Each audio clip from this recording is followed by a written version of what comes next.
So I guess the best place to start is always the beginning. You are from Chicago. You were born in Chicago. Perhaps you could talk about growing up there, your mother, or your school in Chicago. How about the schools that you went to in Chicago? Did you study with Moholy-Nagy when you?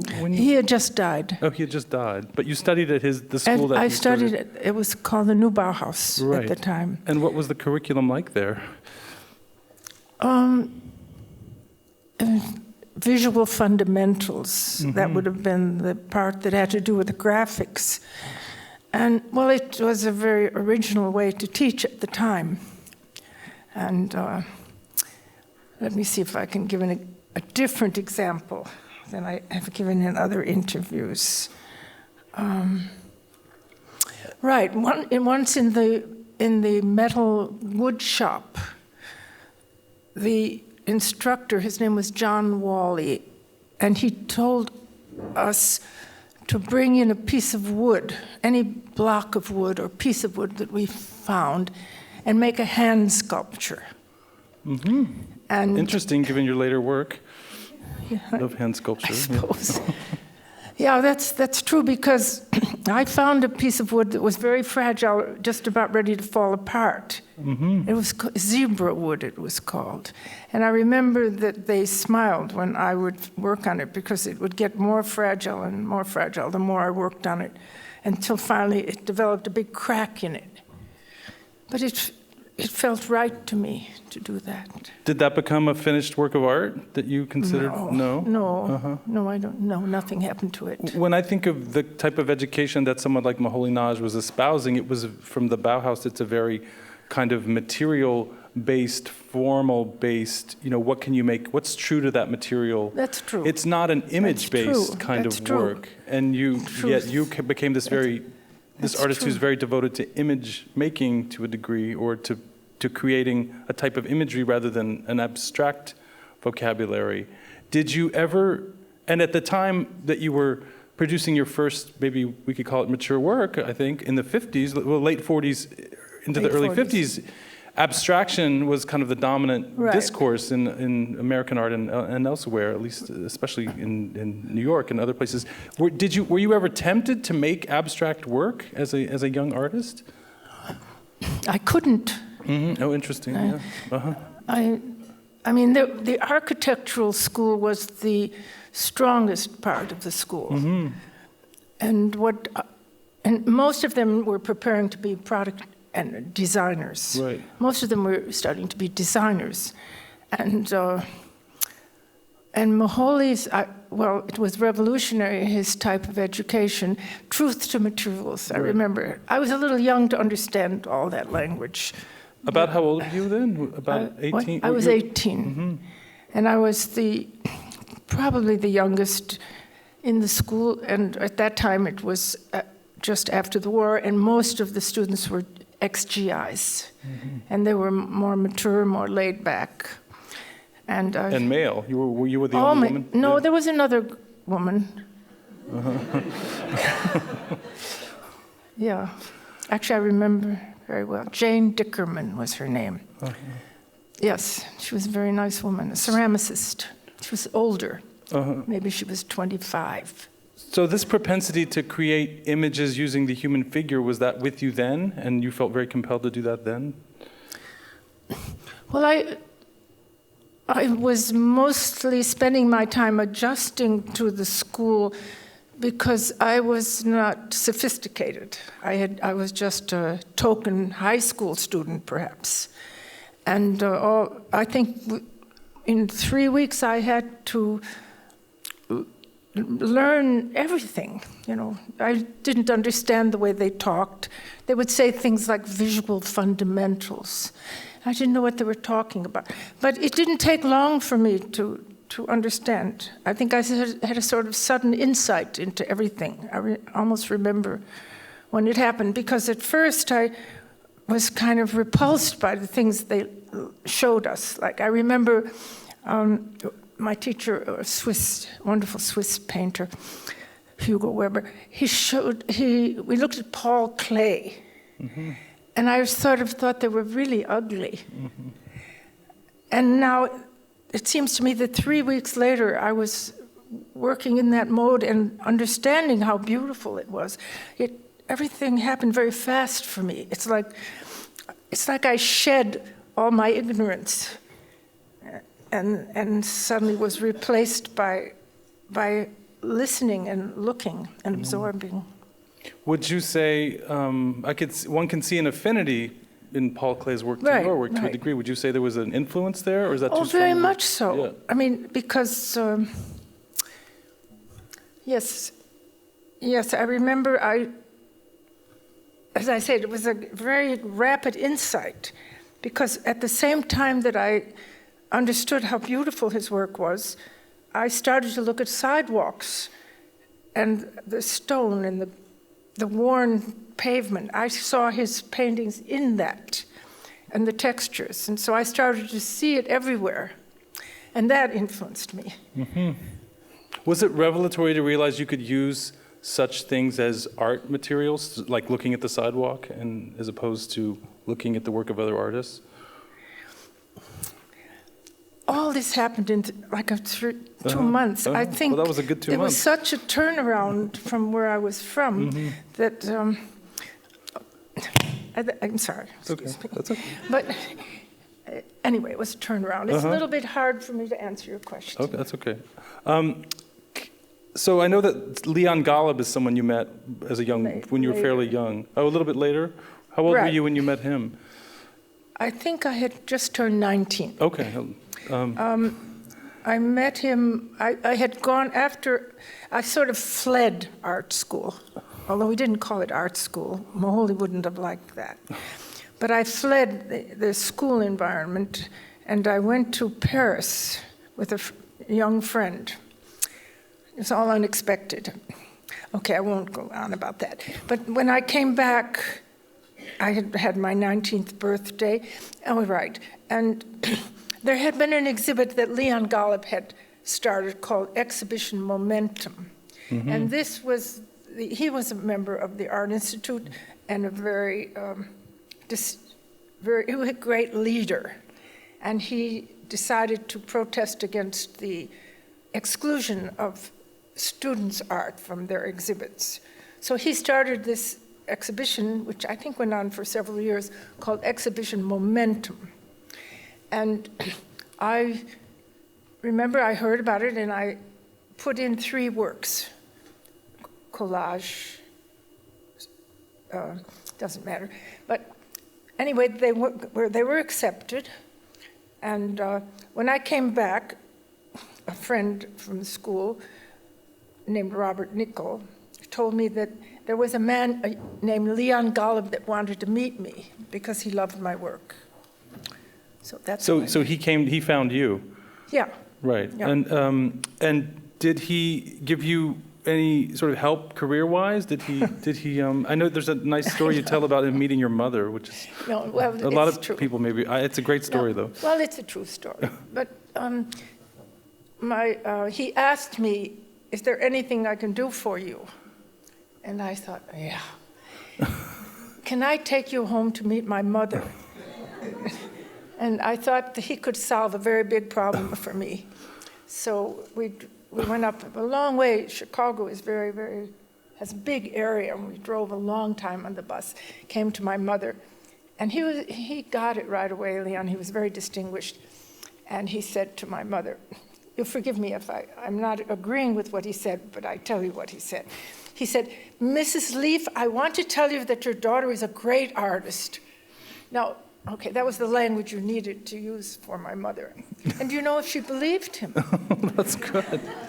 And she had given you a hard time before about being an artist? Well, she was very smart. But skeptical about your being an artist? Well, I like your question, did she give me a hard time? My mother was not a person that liked to have a hard time. She was very smart that way. So it didn't take much for her to say, yeah, okay, everything's okay. Yeah. Would you say that you were more like your mother or your father, if one asked? Well, I divided in 2. Okay, all right. Because you've described your father as a gambler and a dreamer, I think? Yes. Yeah.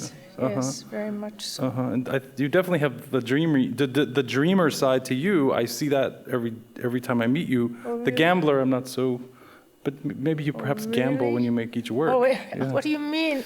Every day. I guess each work is a gamble in a sense. Every day is a gamble. Okay, yeah. Absolutely. Every day you have to forget everything you thought you knew, and you have to start all over every time. Just to say one thing to describe my relationship to my father. I don't know, maybe in the 90s, I was invited to receive an honorary degree from DePaul. And they chose a historian, an economist, and an artist, and a literature expert. And then right before we were on the stage, can you hear me? They said, now, we would like you to make a speech. And I thought, what? So I went up there and I said, to be an artist is very much like the life of a gambler. And I sort of whispered, and I knew no one would hear me, and I said, and today we won. And I was saying it to my father. That says everything. That says a lot. That's very nice. And he didn't hear me. There's an exhibition up now in Chicago at the Smart Museum on the so-called Monster Roster, which is this group of artists that June is grouped with. Right. Whether in Chicago, these art, including Leon Golub and other artists that were working in Chicago. It's sort of a precursor to what's the better known Harry Hu, the Chicago Imagists, but there seems to be this, or have been this tendency in Chicago artists to focus on the figure, and what one critic has even called the figure in distress, or something similar. But I remember talking to you about this a little bit, and I think you maybe, I mean, the Monster Roster, it has to be said, was a moniker given to the group by a critic, it was not a movement or anything. No. But did you feel a part of like-minded people at that time in the 50s in Chicago? No? You felt like you were just doing your own thing? No. No, I felt that they were boxed in. By this term, Monster Roster? I don't know, by some kind of anger or isolation. I mean, the Midwest is different. And they're sort of defensive about their position. And I don't know why I never, well, since I didn't go to the Art Institute, none of this rubbed off on me. Jean Dubuffet in 1951 gave this lecture in Chicago, Anti-Cultural Positions. Did you attend it? No? No. I mean, I was aware of him. No, you were aware of him, yeah. Yeah, when I was in Paris later. Okay, that's interesting. In 48, right. So Monster Roster itself, did that when you first heard that term, did you think this doesn't mean? Well, they didn't say it then. I think the name was given to them when they exhibited in New York. Okay, yeah. Can you talk? There's a piece, and I think it's on view in that exhibition, the Vermeer box. That exhibition, yes. Yeah. Can you talk about? It's a sculpture. Yes. Can you talk about what? Well, obviously Vermeer inspired it to a degree, but how you came to make that piece? I know it's a piece that's important to you. No, I can't. Okay, I can't really talk about that. Okay, sorry. That's okay. We can talk about something else. What about when we were organizing the exhibition? We were talking about the exhibition early on fairly early on. You very much encouraged me to go see this piece in the Museum of Modern Art, the drawing that they have, the very beautiful drawing, the hobby horse with the ballroom. Yeah, the ballroom. So, how did you first come to the ballroom theme? Did it just come to you? It came to me.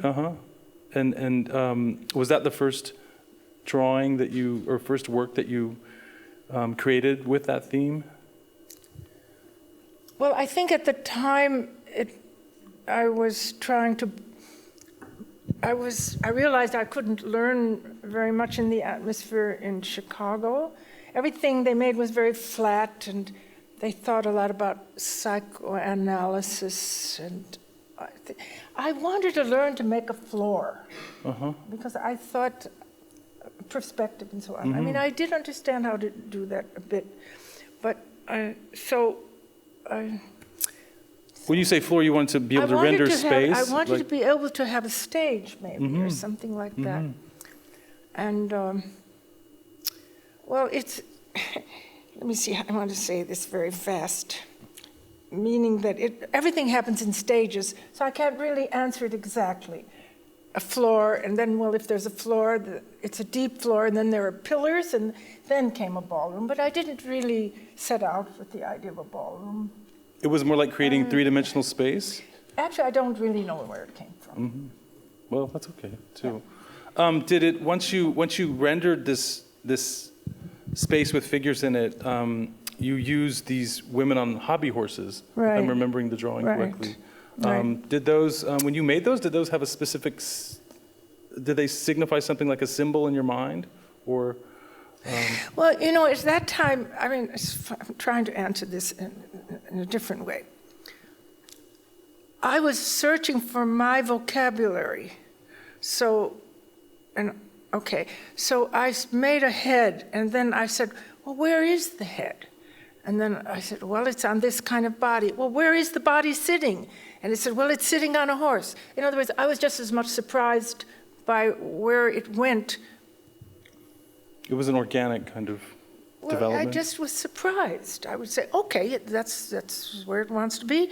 And then the next thing was, oh, well, if it's a horse, but then it has to be on legs, wooden legs, and then the wooden legs are on a rocker. And it was always a discovery for me, because it's like I was sort of like a blind person that's feeling their way, and it's like saying, oh, yeah, that's a horse. Oh, yeah, oh, those are legs. Oh, yeah, oh, see, like that. And I didn't know where it would go.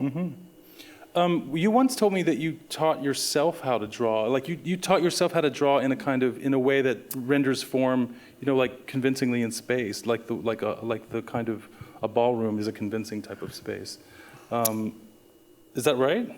No, I'm just trying to think about what that statement, taught myself how to draw. Everybody who teaches themselves how to do a skill. But some artists go to a school, like if you take it back historically, they start with a very simple geometric shape, and then they develop that into, you know, a way to show modeling, and that's how, you know, art academies functioned for a long time. But I have a sense that you were able to learn that on your own without someone teaching you those things. I now can give you a good answer. I left the institute, the Bauhaus Institute of Design, when I was 18, and then my teacher from that period, he watched me in Chicago, and he always used to smile at me when he saw me, and like he would say things like, "I know your work by its fingerprints," you know. And he's a very wry, wonderful person, Swiss. And one day he said to me, "I want you to teach now at the school." I said, "I can't teach. Just come down." Okay, I went down. At the School of the Art Institute? No, yeah. At the Bauhaus. Oh, at the Bauhaus, okay. And literally, I stood outside the door, and he pushed me into the room. And there I stood in front of these, and they were older, some of them, than I. Many of them were older than I was. And it was wonderful. All of a sudden, I thought, right, I just share what I learned. And it worked. I had a reason for telling you this story, and I'm sorry, I forgot. No, that's okay. It had to, okay, I know what it was. So here I was in the tradition of Moholy-Nagy, which is feel your way, no rules, just discover everything yourself. That was the whole point. He would the old rules wouldn't work. He would say, just feel your way, or draw on a large sheet of paper with your arm. And in other words, you got excited about everything as you were discovering it. So I had that background. And then I was invited to teach at the Art Institute, a very academic school. And I had to teach still life painting and drawing. And I didn't know how to do it. That was assigned to you to teach? Yes. Yeah. And I didn't really know precisely how to do it. So what I would do on the days that I wasn't teaching, I would set up a still life, and I would learn the things I had to teach them.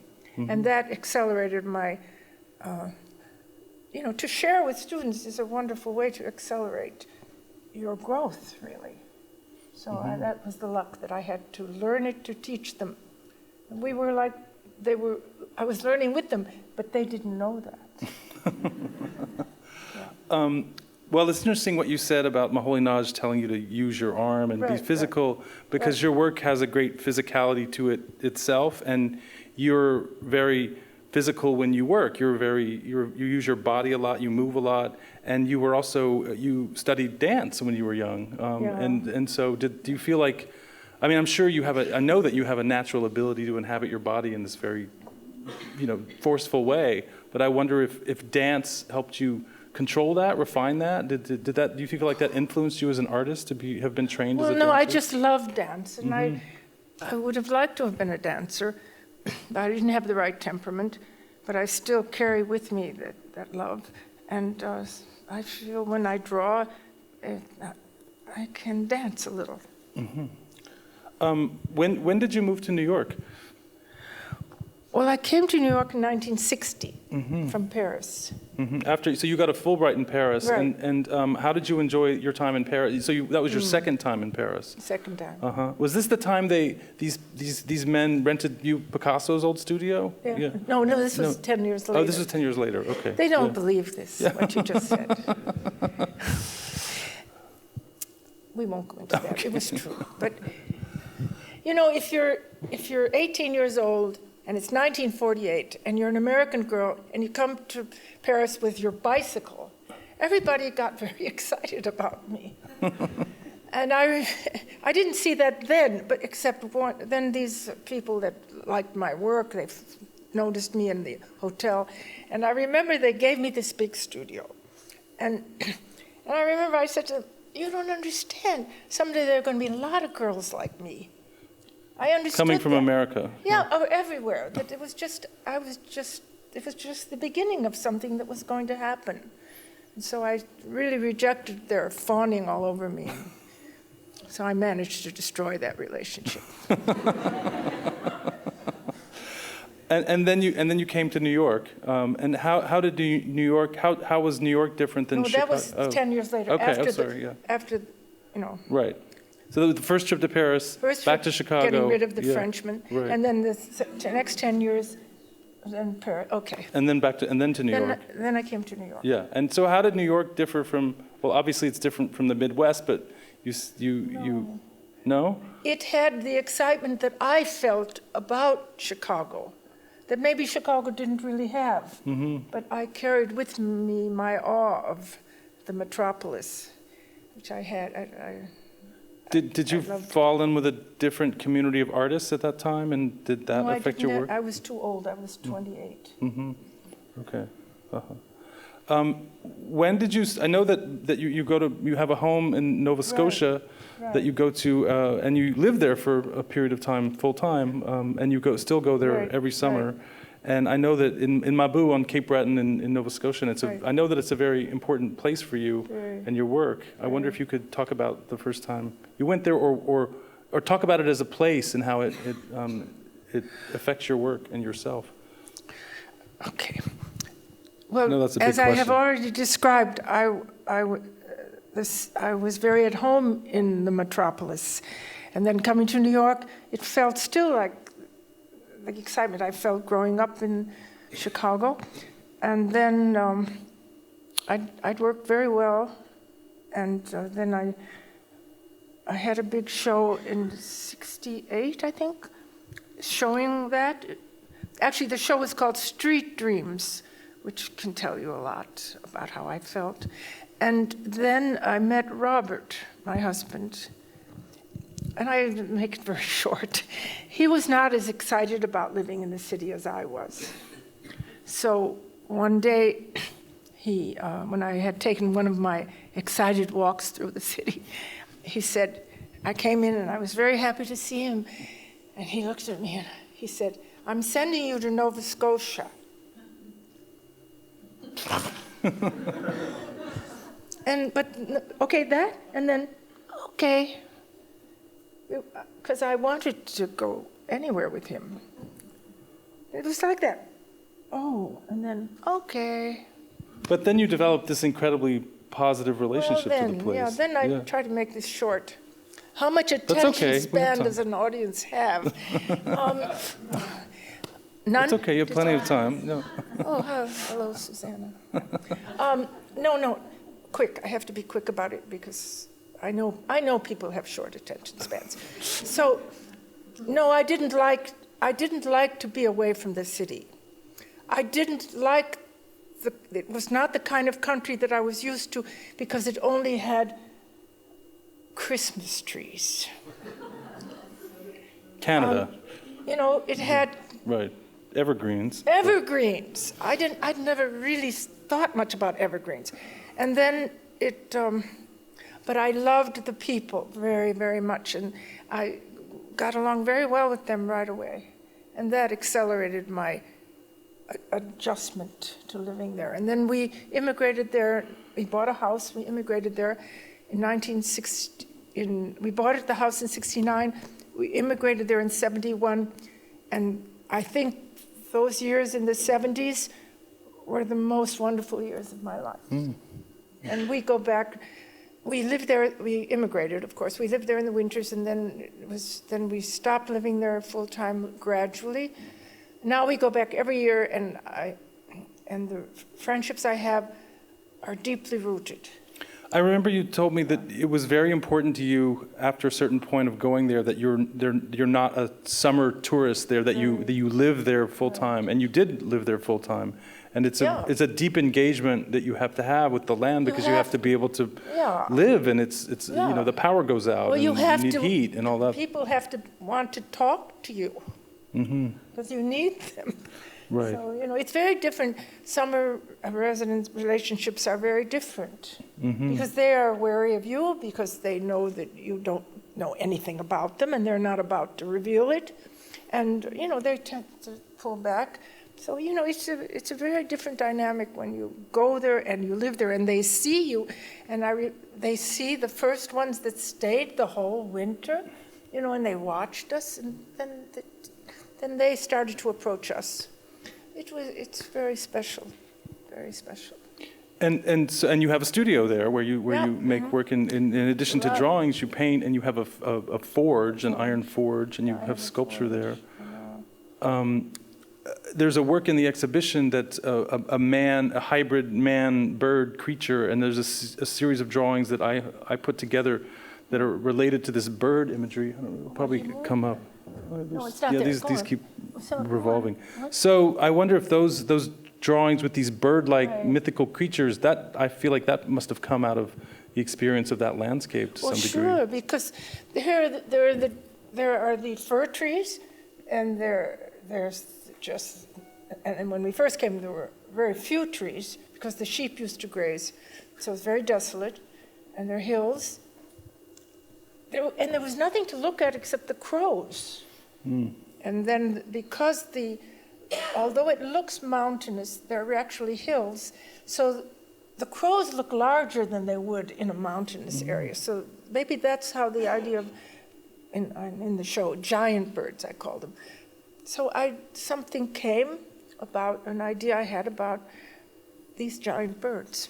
So that's interesting, the landscape and the relationship to scale that maybe we're used to in America and in a place with less different types of growth and different spaces. The scale is different in a place like Mabu where you do notice like the birds seem like they're larger. Well, it's particular to there that it has, because it looks mountainous. There are other places where I don't think you would have that sense of the birds looking larger. It just seemed like mountains, but they're not mountains. Right. So the birds look bigger, but I don't think that's true in other areas. Well, I just in places that I've been like Iceland where there's no trees, you have this weird disjunction of scale. Or when you in the Midwest, like in Kansas with long fields, you can't sense the scale, and it's an interesting thing for an artist because they can play with that. I know that the people and creatures, for lack of a better word, that inhabit your work come very much from your own head, and often they have very specific stories with them. I always want to make, as an art historian, I always want to make comparisons to certain mythology and traditions of mythology. I wonder if you could talk a little bit. I know you love to read, and you read books a lot. If you could talk about mythology and your relationship, or if you don't feel like you have one at all. I don't know how it happens. I can't talk about mythology. Do you think things happen on the page or on the canvas, and you look at them and you say, "Oh, that's what they call mythology." But I don't start out by saying mythology. Right. And, Right, but thank you. Who laughed like that? Was that you? That's good. Good laugh. I know you're deeply interested in how things work. You often use egg beaters and these old sewing machines that you adapt, and you're very adept with a blowtorch. I've seen that, and I wonder if you can talk. And when we were visiting this summer, you were so interested in this new biography about the Wright brothers that came out, and we had this marvelous conversation about the Wright brothers. And then your work, many of the creatures that you have imagined and rendered are what I'd call biomechanical. There's a combination of biology and mechanics in them, such as the woman monuments. I wonder, were you always interested in mechanical things and how things worked and how they moved?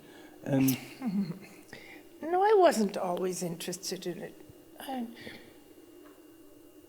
No, not really.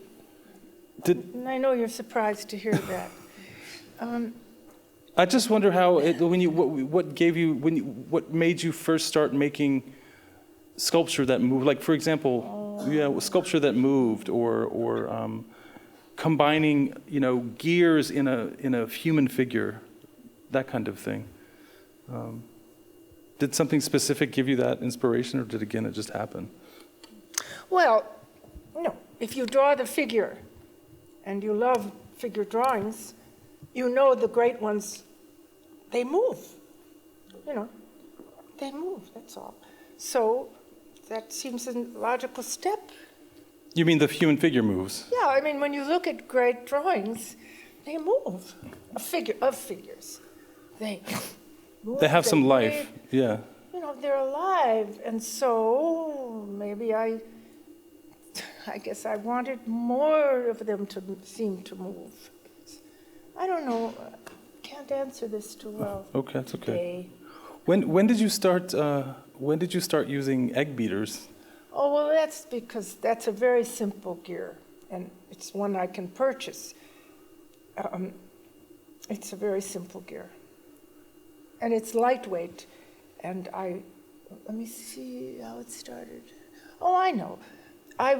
Movement. Okay, so I wanted to make a screen that could carry the figures around, and so I wanted to be able to crank it, and so the egg beater was the logical place.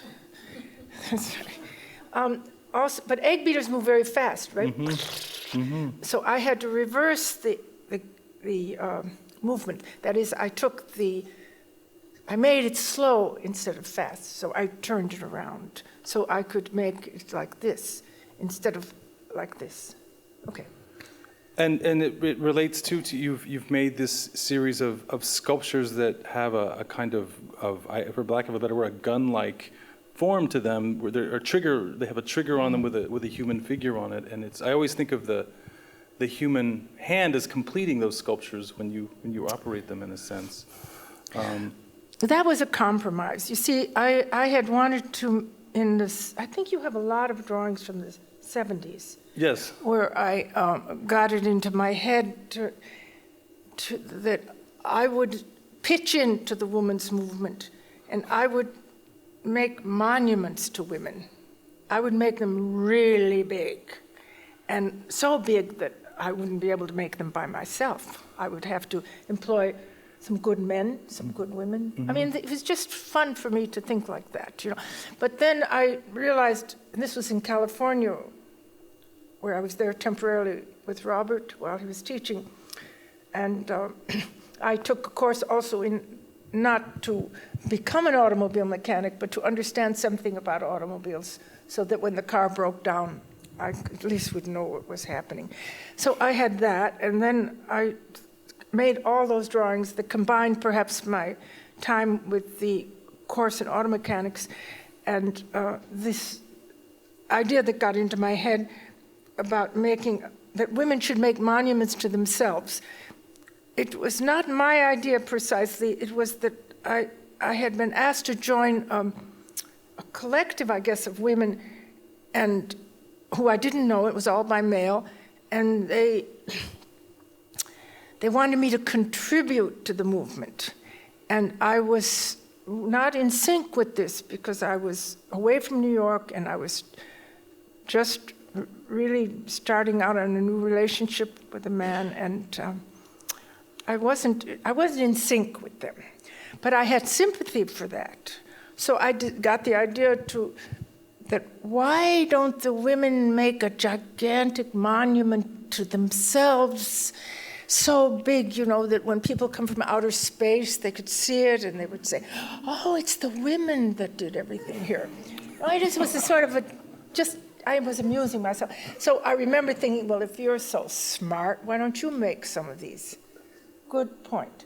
So I said, okay. So I started making, I made over 150 of them. Okay. So many are in the show. Yes. So then on the going back to Nova Scotia, where I didn't have access to doing anything like that, I said, well, if it can work on a trigger, that is, if you can propel the object to move by just the action of squeezing and pushing, I said, then it could work large, so I'll just work small. And that's how it started. It was just practical. It was just an attempt to continue the idea of mechanics, but within my range of what I could do out in the country, Mm-hmm. And I started with a ballpoint pen, which has a wonderful spring in it. I pulled the spring out, and then I began to make things that squeeze. That's how it started. And so the woman monument, it is a nice section in the show with these several versions of the woman monument, and so they take different forms. One of my favorites is like these. It's like the center of a plumbing-like form with these pipes sort of like oozing out of it almost, and then some of them have water sort of exploding from them in a rather violent way almost. And so when you were making those drawings, were you thinking, okay, this would be like a huge thing that would be outside, just spewing vast amounts of water like a big fountain, or Probably. Yeah. I don't know. I changed so much while I was doing it, and then you discover things that take you off your original idea, and you follow that. So, there's no way to categorize it. Well, because and one of them, Actually, I forgot that I made those drawings until you found them, and I was sort of amazed by them. I thought So was I. I thought, wow, what a funny idea, So. Well, and one of the richest manifestations of it is this spinning head with a sort of windmill-like, or blades that catch the wind and turn an auger that drills into the earth. And don't you think these people should stop listening to me and go look at the exhibit? I don't know. What do you say? Haven't you heard enough of words? I'm sorry to... That's okay. They might have questions, though. Would you be willing to take a few questions from the audience? I mean, really. Does anyone have a question? I think we have a microphone. I have to see. Who's asking me a question? I just see. Barrel? Do you have anything to say about the tin barrel? Oh, I don't want to. She asked, do you have anything to say about the tin barrel? What? The tin barrel? The tin drum, the tin barrel piece? Well, it was actually the figure originally was on a tin can. And then when I painted it, it was so big, I thought it looks like a barrel. That piece is actually at Thorpe's current show, right? I believe, the one you're talking about. Oh, I think there's one. There's two. Maybe you have, Did you see a tin can and think, okay, I'm going to use this in your studio? That's sort of what I assumed. Yeah, I mean, I didn't want it to be on a hobby horse. I mean, I was sick to death of the hobby horses. So I just said, well, put it on a tin can. Mm-hmm. And then that's how it happened. Mm-hmm. I have a question for really both of you. I'm so fascinated by the show and the way that the works are pinned up on the wall. And I was wondering if you could talk a little bit about the organization of the show. And I guess I wonder, did you discover like boxes upon boxes of drawings? And where were these things? And how did you decide to put them together in the way that you did? Should I answer that? Yeah, it's for you. Well, in working with June, I just kept, so June, the installation was totally inspired by June's studio and the way she works. And I started, when Alice introduced me to June a few years ago, and I started going, and then as the show developed after that, kept going, and my feeling was that I felt like these drawings were like this living material that kept moving around, and anything in June's studio is really like fair game, and it could be worked on until it leaves the studio, and I thought that was really fascinating, the way things, the studio there's a lot going on in the studio, and there's a lot of textures and surfaces and materials, and so I wanted the exhibition to give some sense of that. It's very limited what you can do in a museum, so that was the idea, and then and I also realized that June owned a great deal of what I thought were just fantastic drawings, in addition to other things. But I knew that the show was going to center around drawings, and so really it was because she owned so much great work, and because we wanted to give this sense of her studio. The goal was always to try and install them in such a way that it would feel like her studio to the degree that you can in a pristine museum environment. And so that's what we did. So the selection was made from works that she owned for the most part. There's a few wonderful key loans from private collections, but the show could be done this way because of that fact and that circumstance, and that's the way we did it. That's the way, yeah. Yes, Lauren. Can you talk a little bit about what you're working on now and what's interesting to you right now? Did you ask me, can I talk about what I'm doing now? Mm-hmm. What you're working on and what's interesting to you right now? Well, I'm a little bit on vacation. A deserved vacation. What I thought I was going to do before the vacation might turn out to be very different when I start again. But there's some very recent works in the exhibition. Yeah, well, in fact, the last few works in the exhibition were finished. Yeah, I just finished a week or so before. I Yeah. worked on that one for almost 5-6 months, and it didn't change much. I just wanted to add a figure in with the woman on the so-called barrel tin can, and I had to put a figure in at the risk of losing the picture, and I must have had about 30, 40, 50 different men in there before I came to the one that just didn't go away. To give you an idea of some of the ways in which June works, the piece that she's talking about is the very large piece that ends the exhibition. It's the most recent thing in the show. When I visited her in Nova Scotia last summer, she was working on that piece. And then she brought it back here, and then she finished it really just a few days maybe before the show ended, so it really had this very long gestation and this changing surface, and yeah. I guess so. Do you have 2 studios? What? Do you have 2 studios? Do you have 2 studios is the question. I do. How do you manage? It doesn't make any difference. I walk into one, I just continue working as though I had it doesn't make any difference. But it took a long time for that to happen. But now it's all the same. Why do you think it took a while for that to happen? Well, because it took a long time for me to come to terms with the difference between the 2 cultures. I mean, I thought I'll never be able to bring these 2 worlds together. And that took about 4 or 5 years. Yes. Does being married to another artist, how does it affect your own career? Well, we were old when we met. It didn't matter if we'd been artists before. We're just 2 people.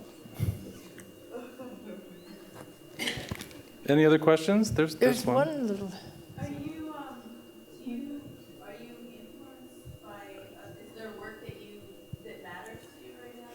it's over there. Is it work that matters to me? By other artists, you mean? Yeah, other artists that you're looking at, or is it that your own work and it has its own momentum? The latter. Yes. How do you know when a work is done? When it just says shove off.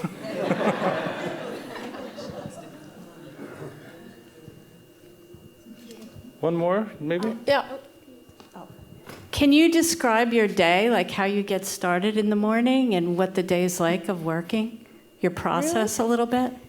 Really? Yeah. Nobody ever asked me that. Well, anything. Yeah, anything. Yeah. Well, I just make sure, like, when I stop, I say stop, and then before you ruin everything. And then I go upstairs where we live, and I live my life with Robert. And then that's very good. And then if I sleep well, I wake up in the morning and I say, that was a good idea to stop. And then I make breakfast, and then we look out the window, and then I go downstairs, and I say, oh, good, and I start all over again. That's all. And then I make sure I stop early enough that I didn't destroy everything before I go upstairs. Okay, well, that seems like a good stopping point. Thank that you so is much for good. being here, June. Appreciate it.